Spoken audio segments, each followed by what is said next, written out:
പ്രിയപ്പെട്ടവരെ, മന്നാ the daily ബ്രെഡിലേക്ക് ഹൃദയപൂർവ്വം സ്വാഗതം. എല്ലാ മനുഷ്യൻ്റെയും ഉള്ളിലെ അവൻ്റെ ജീവതാളത്തെ നിയന്ത്രിക്കുന്നത് സ്നേഹമെന്ന് പറയുന്ന വികാരമാണ്. നമ്മളെപ്പോഴും പറയാറുണ്ട്, നമ്മളെല്ലാവരെയും സ്നേഹിക്കുന്നു, പ്രിയപ്പെട്ടവരെ ഹൃദയത്തോട് ചേർത്ത് വെച്ച് സ്നേഹിക്കുന്നു എന്നൊക്കെ.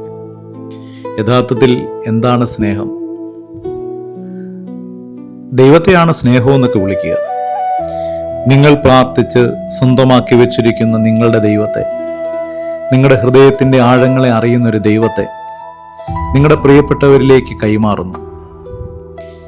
അവർ പ്രാർത്ഥിച്ച് സ്വന്തമാക്കിയ അവരുടെ ദൈവത്തെ നിങ്ങൾക്ക് നൽകുന്നു. അങ്ങനെ ദൈവം പരസ്പരം കൈമാറ്റം ചെയ്യപ്പെടുന്ന പ്രക്രിയയ്ക്ക് പറയുന്ന പേരാണ് സ്നേഹം.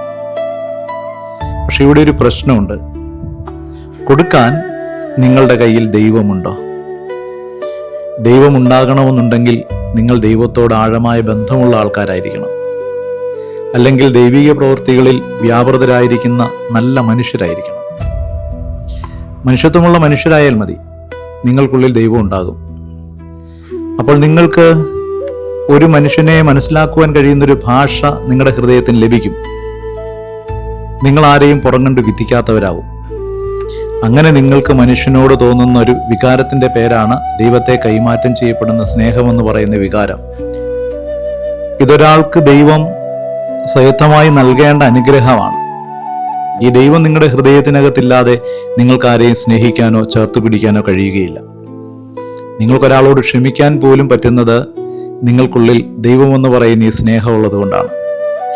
അല്ലെങ്കിൽ നമ്മൾ വെറുപ്പ്, വിദ്വേഷം, വഴക്കൊക്കെ നമ്മുടെ ജീവിതത്തിൻ്റെ ഭാഗമായിട്ട് മാറും.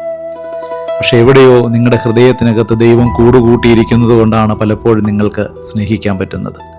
സ്വയം ചോദിക്കണം, ദൈവം നിങ്ങളുടെ ഉള്ളിൽ ഇപ്പോഴും വസിക്കുന്നുണ്ടോ എന്ന്. നന്മകളുണ്ടാകട്ടെ. ദൈവം നമ്മളെ അനുഗ്രഹിക്കും.